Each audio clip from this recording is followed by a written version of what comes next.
नमस्कार साथियों, LM geography के ऑनलाइन प्लेटफॉर्म पे आप सभी का स्वागत और अभिनंदन। हम लोग बात कर रहे हैं भारत के भूगोल की, और भारत के भूगोल में आज हम भारत के मानसून तंत्र या जलवायु को लेके किस तरह के प्रश्न एग्जाम में पूछे जा सकते हैं उन पर विस्तार से अध्ययन करेंगे।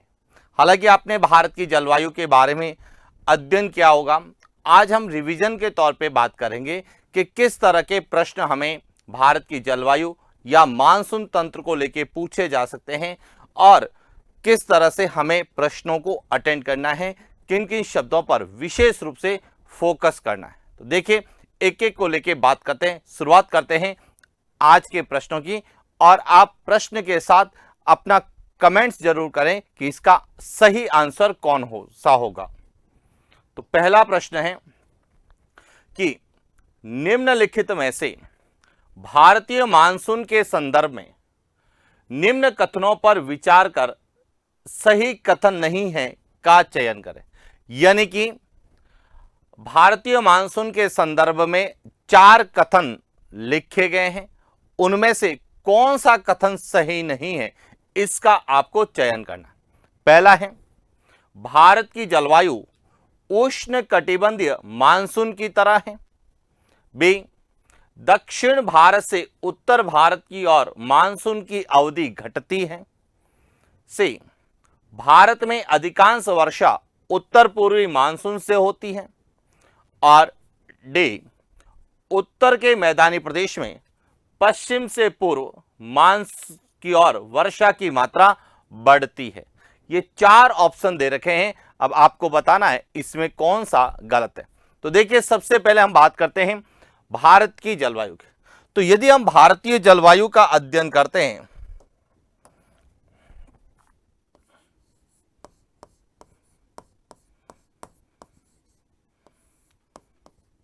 तो भारतीय जलवायु की सबसे पहले व्याख्या किसने की थी?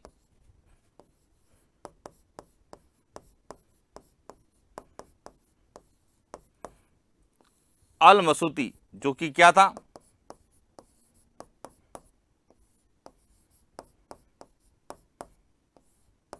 अरबी यात्री था, और इसने बताया था कि भारतीय जलवायु कैसी है?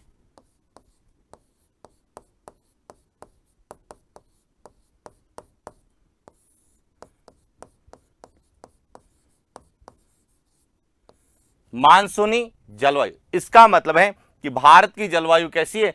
उष्ण कटिबंधीय मानसून की तरह है। यह सही है, क्योंकि भारतीय जलवायु विशेष रूप से मानसूनी हवाओं के द्वारा निर्देशित या नियंत्रित होती है। यानी कि भारतीय जलवायु पर मानसूनी हवाओं का प्रभाव ज्यादा होता है, और इसीलिए भारत की जलवायु कैसी है? उष्ण कटिबंधीय मानसूनी जलवायु है। यदि आपसे सीधा भी पूछा जा सकता है कि भारत की जलवायु है उष्ण कटिबंधीय मानसूनी जलवायु है। क्लियर हो गया? अब दूसरा है, दक्षिण भारत से उत्तर भारत की ओर मानसून की अवधि घटती है। यदि हम भारत की बात करें, यहां हमारा प्रायद्वीपीय भारत, और इस तरह से मानसून जो है भारत में आगे बढ़ता है अरब सागरीय मानसूनी शाखा के रूप में और बंगाल के। अब जैसे जैसे मानसून दक्षिण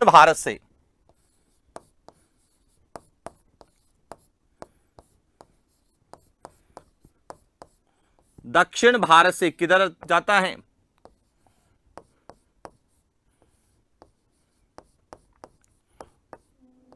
उत्तर भारत की ओर जाता है, तो मानसून की अवधि में क्या होती है? कम।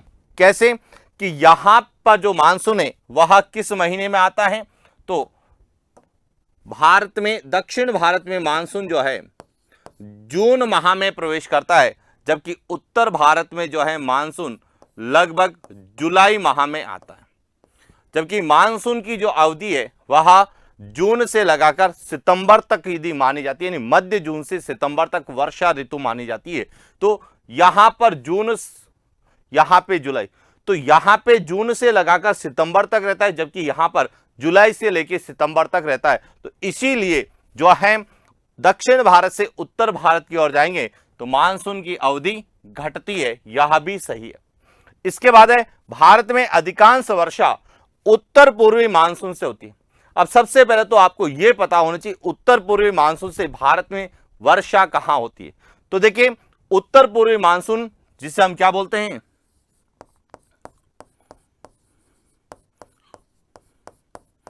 शीतकालीन मानसून, और शीतकालीन जो मानसून जिसे हम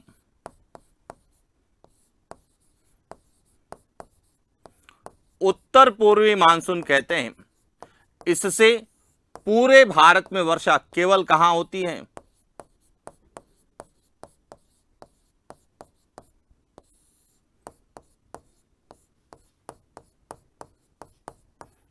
कोरोमंडल तक तमिलनाडु में होती है। और कितनी होती है, मात्र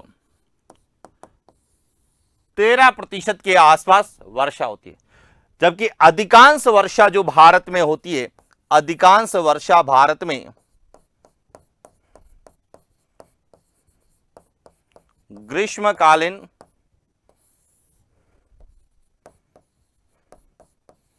दक्षिण पश्चिम मानसून से लगभग 74 से 75% वर्षा होती है। इसका मतलब यह कथन क्या है, गलत है। तो इसका जो सही उत्तर क्या है, वह सी है कि भारतीय मानसून के संदर्भ में निम्न में से कौन सा कथन सत्य नहीं। इसके बाद है डी, उत्तर के मैदानी प्रदेश में पश्चिम से पूर्व की ओर वर्षा की मात्रा घटती है। यह भी सही है कि यदि हम बात करें तो सबसे पहले तो आपको यह पता होना चाहिए कि उत्तर के मैदानी प्रदेश में सर्वाधिक वर्षा किससे होती है। तो सर्वाधिक वर्षा जो है वह ग्रीष्मकालीन दक्षिण पश्चिम मानसून से होती है। और जैसे जैसे हम पूर्व से पश्चिम की ओर आएंगे, वर्षा की मात्रा में क्या होती जाएगी, कमी होती जाएगी। क्लियर हो गया। चले आगे बात करते हैं अगले प्रश्न की। निम्नलिखित में से अरब सागरीय मानसून के संबंध में सही कथन नहीं है। पहला, मालाबार तट अरब सागरीय मानसून से सर्वाधिक वर्षा प्राप्त करता है। बी, अरब सागरीय मानसून से पूर्वोत्तर राज्यों में सर्वाधिक वर्षा होती है। सी, अरब सागरीय मानसून से उत्तर भारत में वर्षा निम्न होने का कारण अवरोध का अभाव है। डी, हिमाचल शाखा अरब सागरीय मानसून का भाग है। अब इन चारों में से कौन सा कथन अरब सागरीय मानसून के संबंध में सही नहीं है। अब देखिए अरब सागरीय मानसून की यदि हम बात करें तो यह जो प्रायद्वीपीय भारत है,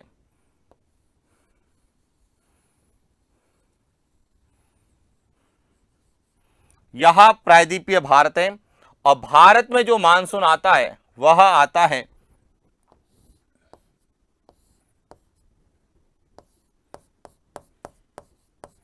ग्रीष्मकालीन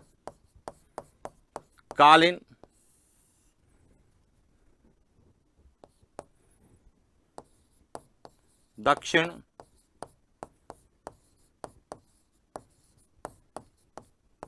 पश्चिम।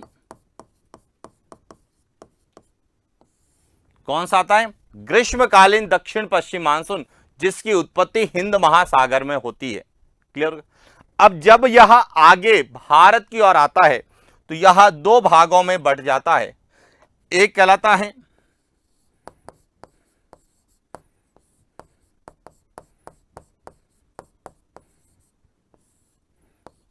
अरब सागरीय शाखा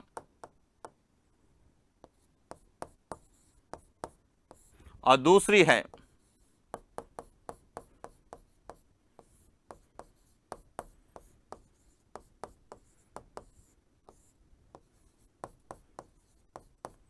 बंगाल की खाड़ी शाखा। क्लियर क्या। अब जो अरब सागरीय शाखा के बारे में हम बात करें कि मालाबार तट अरब सागरीय मानसून से सर्वाधिक वर्षा प्राप्त करता है। तो अरब सागरीय जो मानसून है, यह मानसून सबसे पहले कहां आता है, मालाबार तट पर आता है। और सबसे ज्यादा वर्षा अरब सागरीय मानसून से सर्वाधिक वर्षा कहां होती है, मालाबार तट पर होती है। यह सही है। कई बार आपसे पूछा जाएगा राज्य, तो ध्यान रखना सबसे ज्यादा वर्षा किस राज्य में होती है, तो केरल राज्य में होती है। यानी कि भारत में सर्वाधिक वर्षा वाला राज्य कौन सा है? केरल राज्य है, और यह सबसे ज्यादा अरब सागरीय मानसून से वर्षा प्राप्त करता है। क्लियर?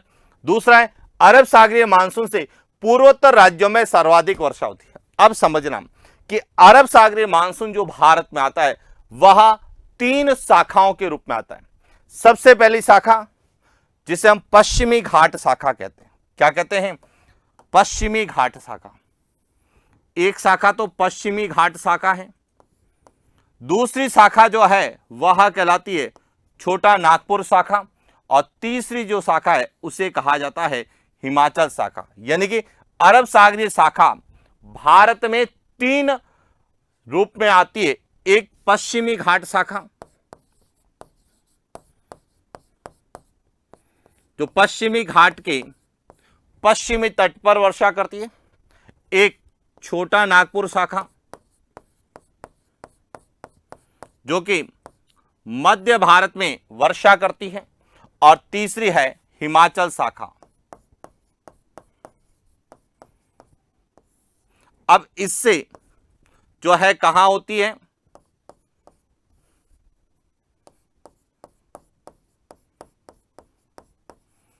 हिमालयी राज्यों में वर्षा होती है, इससे मध्य भारत में वर्षा होती है छोटा नागपुर के पठार तक, और इससे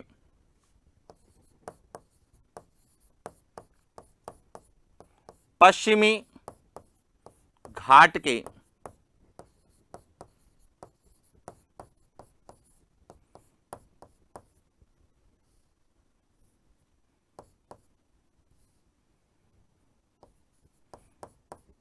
पश्चिमी भाग की ओर वर्षा होती है। क्लियर? अब प्रश्न क्या पूछ रहा है? अरब सागरीय मानसून से पूर्वोत्तर राज्य, अब पूर्वोत्तर राज्य को हम बोलते हैं 7 सिस्टर। अब 7 सिस्टर में जो बारिश होती है वह बंगाल की खाड़ी मानसून से होती है। किससे होती है? बंगाल की खाड़ी मानसून से। यहां पे जो 7 सिस्टर है जिन्हें हम पूर्वोत्तर राज्य कहते हैं, पूर्वोत्तर राज्य। और पूर्वोत्तर राज्य में भी सबसे ज्यादा वर्षा कहां होती है? मेघालय में।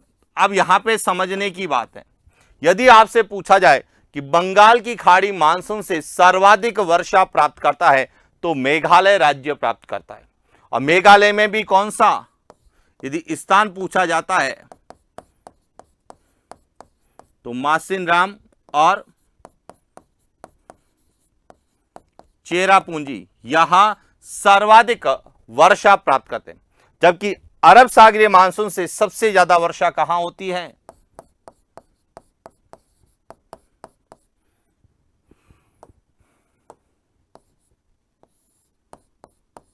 मालाबार तट केरल में होती है। इसका मतलब अरब सागरीय मानसून से पूर्वोत्तर राज्यों में सर्वाधिक वर्षा होती है, यहां गलत है। तो इसका सही उत्तर क्या हो गया? बी। इसके बाद है अरब सागरीय मानसून से उत्तर भारत में वर्षा निम्न होने का कारण अवरोधों का अभाव है। अब ध्यान रखना, भारत में जो वर्षा होती है वह मानसूनी वर्षा तो होती है, लेकिन मानसूनी वर्षा जो है वह पर्वतों से टकराकर वर्षा करती है, जिसे हम पर्वतकृत वर्षा कहते हैं। तो भारत में अधिकांश वर्षा पर्वतकृत वर्षा होती है। क्लियर हो गया? और ये जो पर्वतकृत वर्षा होती है, अब आता है कि अरब सागरीय मानसून, इसमें आर्द्रता 65% होती है, लेकिन वर्षा मात्र कितनी होती है?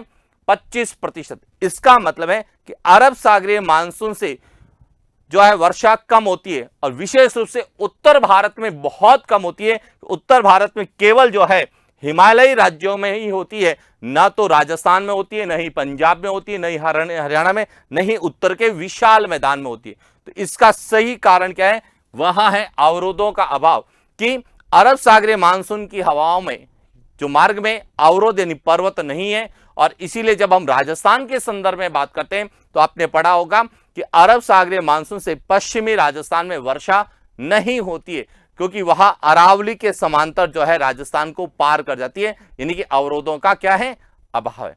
इसके बाद चौथा है हिमाचल शाखा, अरब सागरीय मानसून का ही भाग है। देखिए हिमाचल शाखा जो है यह अरब सागरीय मानसून का ही क्या है? भाग है। और इससे हिमालयी राज्य, विशेष रूप से जम्मू कश्मीर लद्दाख वाला, जम्मू कश्मीर, हिमाचल प्रदेश और उत्तराखंड में क्या होती है, वर्षा होती है। क्लियर हो गया। चले आगे बात करते हैं अगले प्रश्न की। प्रचंड गर्जन और बिजली की कड़क के साथ इन आर्द्रता भरी पवनों का अचानक वर्षा करना क्या कहलाता है? ए पश्चिमी विक्षोभ, बी मानसून निवर्तन, सी मानसून विच्छेद, डी मानसून प्रस्फोट। अब समझना, देखिए जब भारत में मानसून आता है,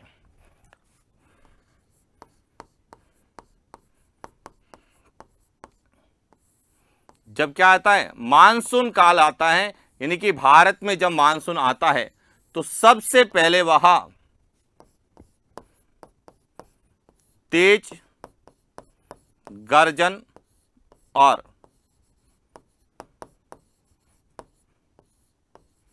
कड़ाके की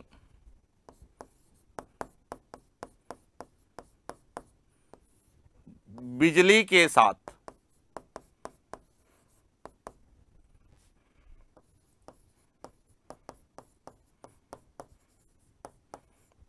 मूसलाधार वर्षा करता है और इस स्थिति को कहा जाता है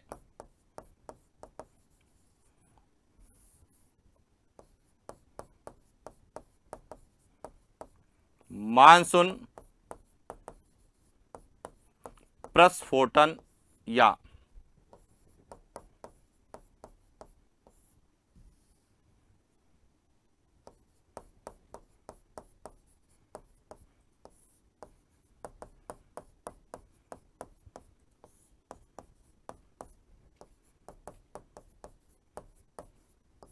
मानसून आने का संकेत या मानसून प्रस्फुटन मानसून की शुरुआत माना जाता है। तो इसका सही उत्तर क्या है, डी है। अब देखिए मानसून विच्छेद का मतलब क्या होता है कि मानसून काल में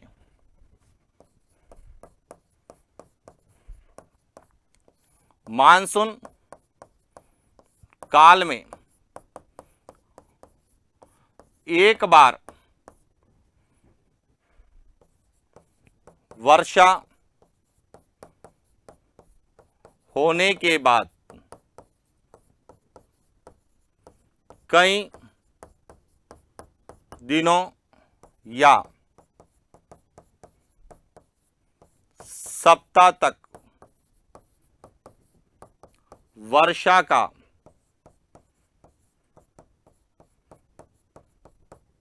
नहीं होना, यह क्या कहलाता है, मानसून विच्छेद, या जिसे हम मानसून अवकाश या मानसून प्रतिच्छेदन के रूप में जानते हैं। यानी कि मानसून काल में एक बार तो वर्षा होती है लेकिन उसके बाद कई दिनों तक या कई सप्ताह तक वर्षा नहीं होती है, जिसको हम सामान्य भाषा में कई बार कहते हैं कि इस बार तो जो है सावन का सोमवार सूखा चला गया।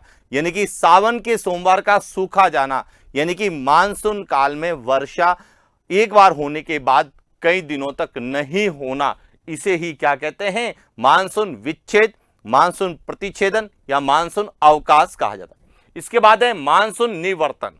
मानसून निवर्तन का मतलब होता है मानसून प्रत्यावर्तन, यानी कि मानसून का वापस लौटना।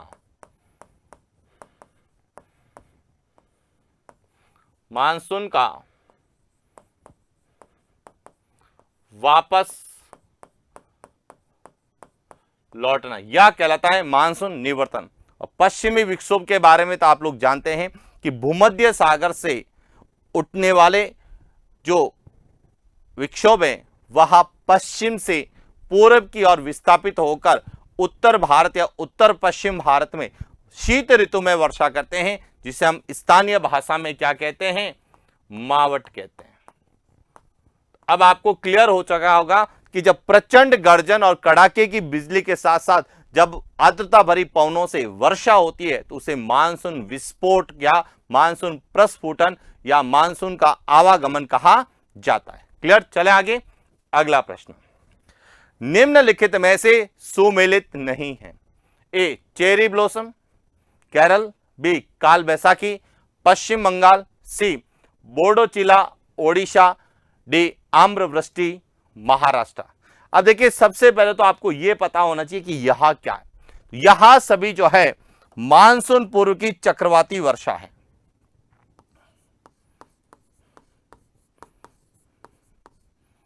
मानसून पूर्व की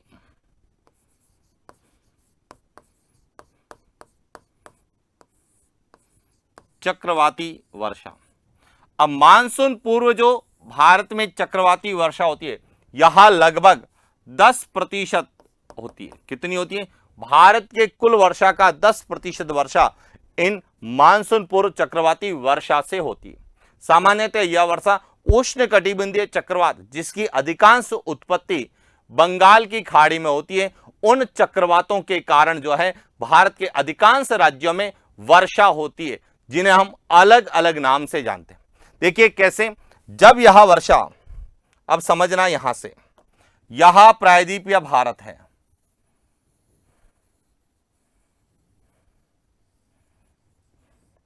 जब बंगाल की खाड़ी में उष्णकटिबंधीय चक्रवातों की उत्पत्ति होती है तो यहां इस तरह से भारत के पूर्वी तट के सारे भारत में आते हैं और भारत के अधिकांश राज्यों में वर्षा करते हैं। अब यह वर्षा कहां कहां करते हैं? तो देखिए, जो उष्णकटिबंधीय चक्रवात पूर्वोत्तर राज्यों में चले गए तो वहां पे कहां बारिश करेंगे? असम में। और असम में जो वर्षा होती है उसे कहा जाता है बोर्डो चिल्ला या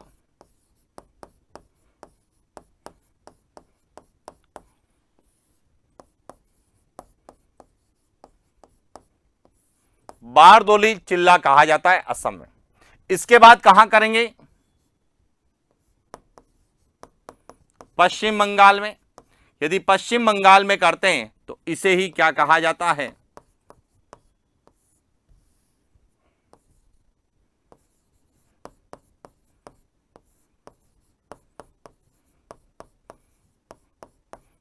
काल वैसाखी कहा जाता है। जब यही वर्षा ओडिशा में होती है तो इसे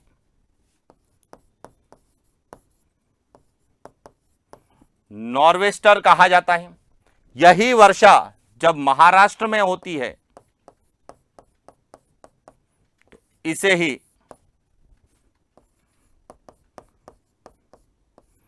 आम्रवृष्टि कहते हैं, क्योंकि इस वर्षा के कारण या इन वर्षा की बूंदों से आम पकते हैं। क्लियर? इसके बाद यही वर्षा कर्नाटक और केरल राज्यों में होती है तो इसे ही क्या कहा जाता है? चेरी ब्लॉसम या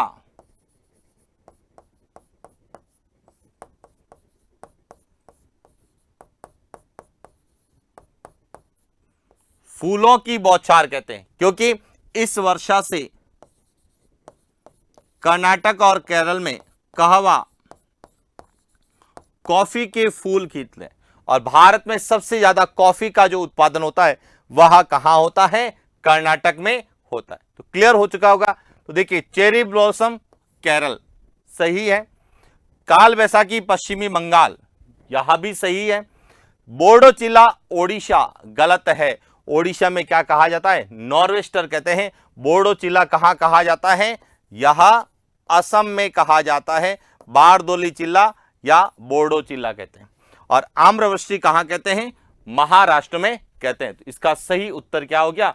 सी इसका सही उत्तर। अब यही प्रश्न हमें राजस्थान से पूछा जाता है कि राजस्थान में जो मानसून पूर्व की वर्षा होती है उसे क्या कहते हैं? तो यदि हम राजस्थान की बात करते हैं तो इसे ही राजस्थान में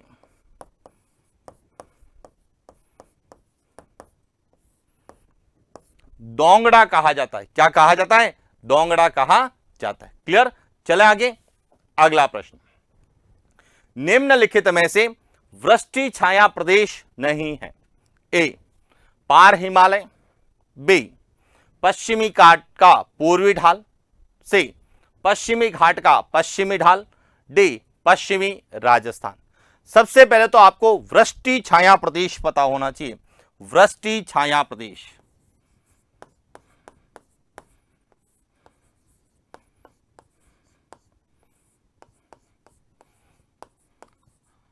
रेन शेडो जोन के नाम से हम जिसे जानते हैं।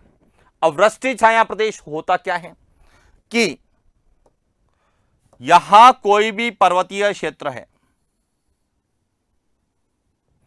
उसके दो भाग होंगे। एक भाग जो कि मानसूनी पवनों के सामने वाला होगा, इसे कहा जाता है पवन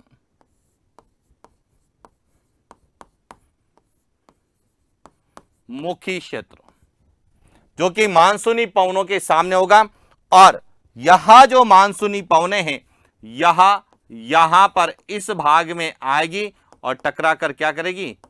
वर्षा करेगी। इसका मतलब है यहां तो पवन मुखी क्षेत्र होता है, एक होता है पवन विमुखी क्षेत्र। पवन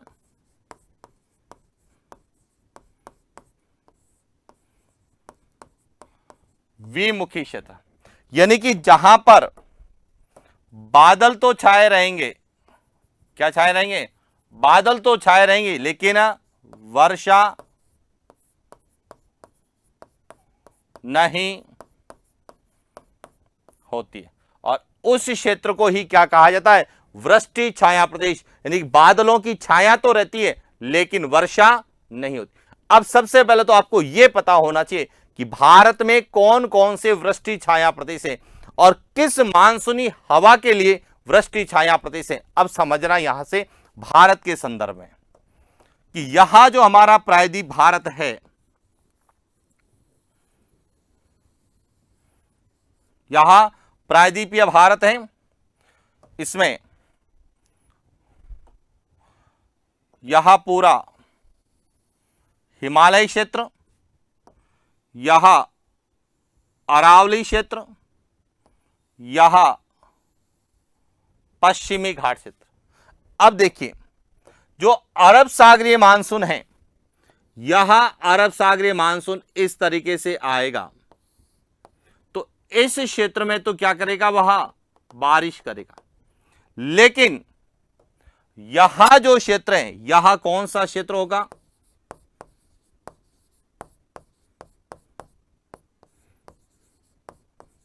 पश्चिमी घाट का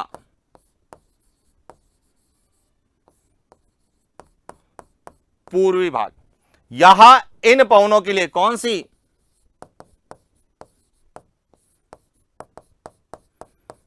अरब सागरीय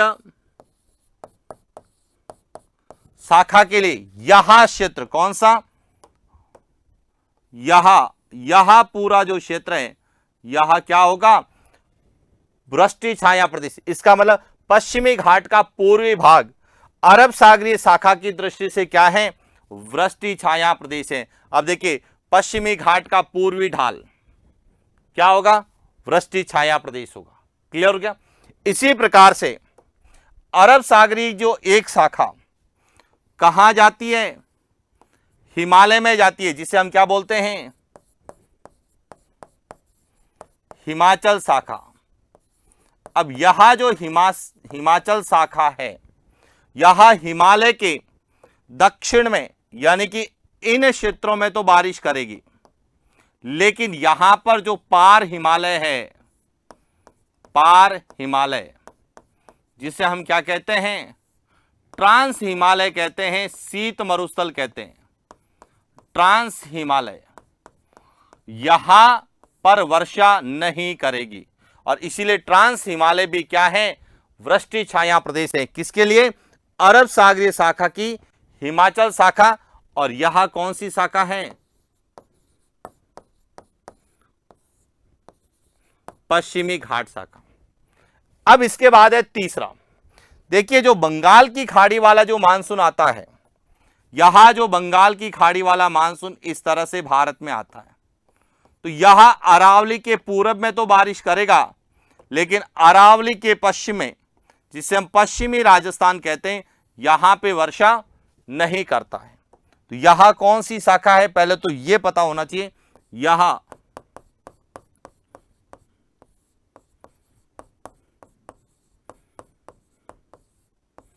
बंगाल की खाड़ी शाखा, और जो बंगाल की खाड़ी शाखा है, यहां जब पूरब से पश्चिम की ओर आती है और हाड़ौती के पठार यानी दक्षिण पूर्वी राजस्थान से राजस्थान में प्रवेश करती है, तो यहां अरावली से टकराकर अरावली के पूरब में तो वर्षा करती है, लेकिन अरावली के पश्चिम में वर्षा नहीं करती है। तो यहां पश्चिमी राजस्थान जो है, यहां भी क्या है, वृष्टि छाया प्रदेश है। अब देखिए पश्चिमी घाट का पश्चिमी ढाल, अब देखिए पश्चिमी घाट का यहां जो पश्चिमी ढाल है, यहां पे अरब सागरीय मानसून से क्या होती है, वर्षा होती है, और सबसे ज्यादा बारिश लगभग 250 सेंटीमीटर से भी ज्यादा वर्षा प्राप्त करता है। इसीलिए यह एक वृष्टि छाया प्रदेश नहीं है, यह ध्यान रखना। और आपसे राजस्थान के संदर्भ में पूछा जा सकता है कि निम्नलिखित में से कौन सा एक बंगाल की खाड़ी मानसूनी शाखा के संदर्भ में वृष्टि छाया प्रदेश है।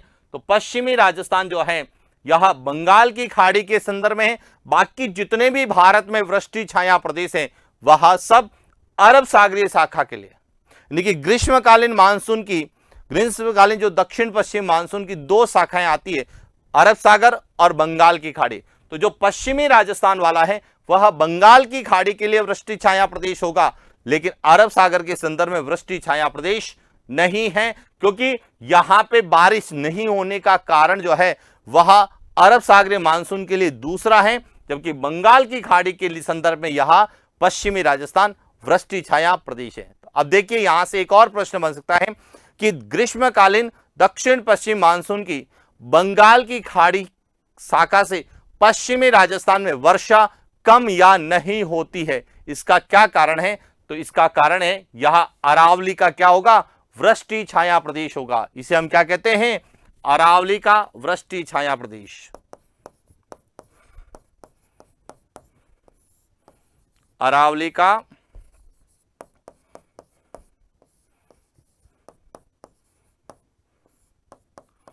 वृष्टि छाया प्रदेश, और इसीलिए पश्चिमी राजस्थान में वर्षा कम या नहीं होती है। और यह ध्यान रखना, भारत में सबसे कम वर्षा प्राप्त करने वाला राज्य कौन सा है, तो वह राजस्थान है। सर्वाधिक वर्षा प्राप्त करने वाला राज्य पूछा जाता है तो केरल, क्षेत्र पूछा जाता है तो मेघालय का पठार या मासिनराम चेरापूंजी क्षेत्र। क्लियर? चले आगे, अगला प्रश्न।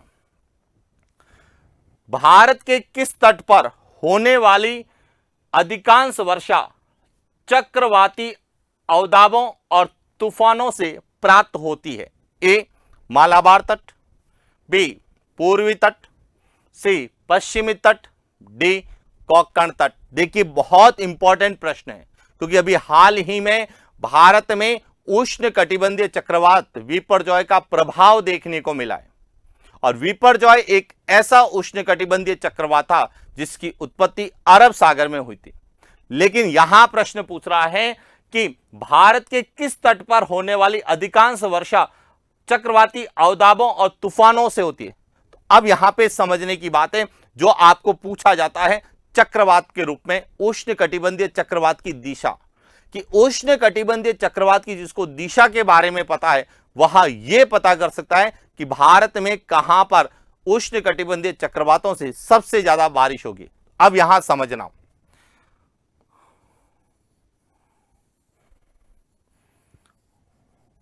यहां प्रायद्वीपीय भारत, यहां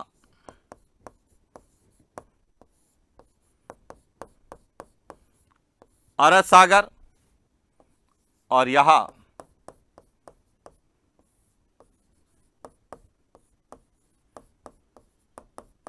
बंगाल की खाड़ी, यहां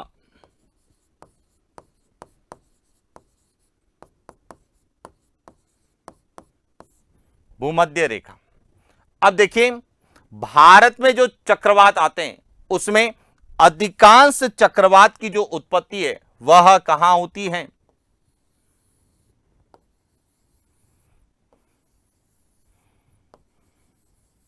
बंगाल की खाड़ी में। कहा जाता है कि यदि भारत में कुल 10 चक्रवात आते हैं तो इसमें 9 चक्रवात बंगाल की खाड़ी के होंगे और एक चक्रवात जो है वह अरब सागर का होगा। अब क्यों होगा इसका कारण समझना। सबसे पहले तो हमें यह पता होना चाहिए कि भारत कहां पर है। तो भारत जो है वह उत्तरी गोलार्ध में स्थित है, भूमध्य रेखा के उत्तर में है। और उत्तरी गोलार्ध में जो है उष्ण कटिबंधीय चक्रवात की दिशा, उष्ण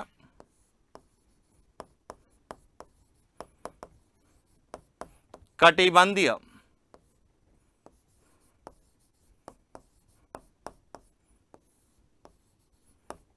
चक्रवात की दिशा। अब उत्तरी गोलार्ध में उष्ण कटिबंधीय चक्रवात की दिशा क्या होती है? घड़ी की सुई की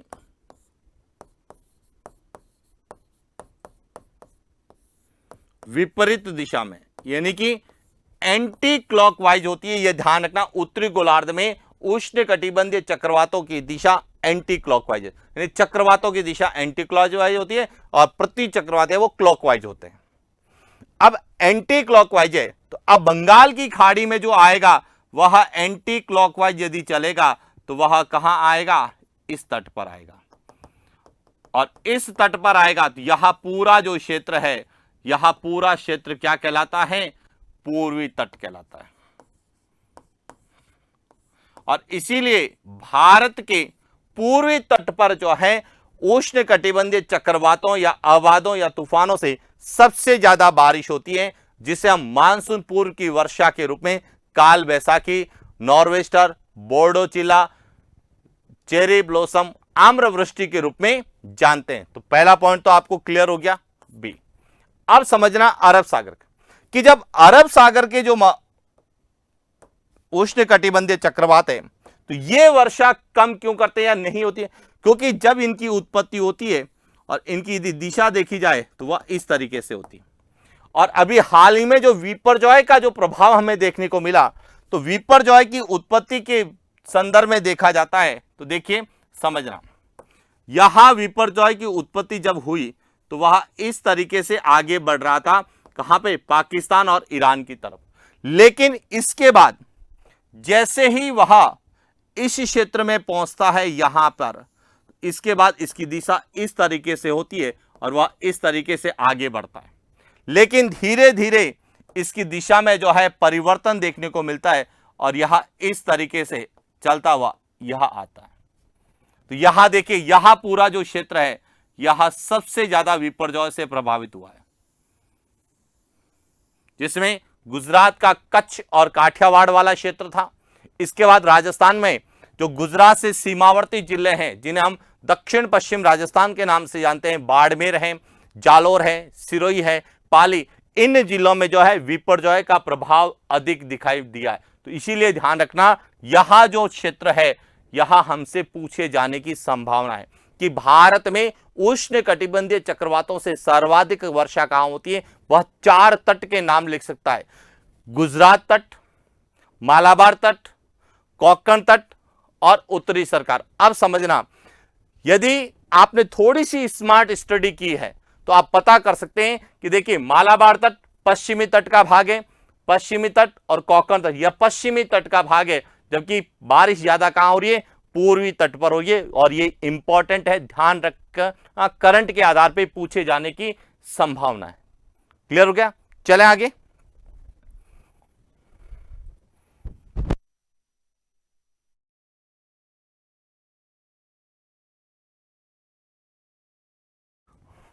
फिर है, निम्नलिखित में से मानसून के निवर्तन के संदर्भ में कार्तिक मास की ऊष्मा का तात्पर्य है? ए, उच्च तापमान और शुष्कता, बी, उच्च तापमान और नमी, सी निम्न तापमान और शुष्कता, डी वर्षा की कमी और उच्च तापमान। अब ध्यान रखना, मानसून के निवर्तन के संदर्भ में कार्तिक मास की ऊष्मा, जिसे आपने पढ़ा होगा कार्तिक हीट, यह कई बार पूछा जाता है।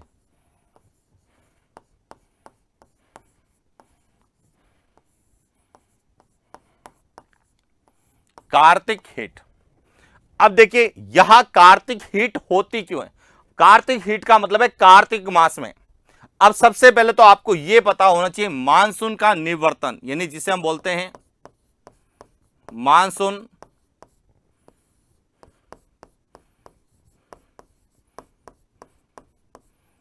प्रत्यावर्तन का समय। अब जब मानसून प्रत्यावर्तन का समय यह कब होता है? यह अक्टूबर से लगाकर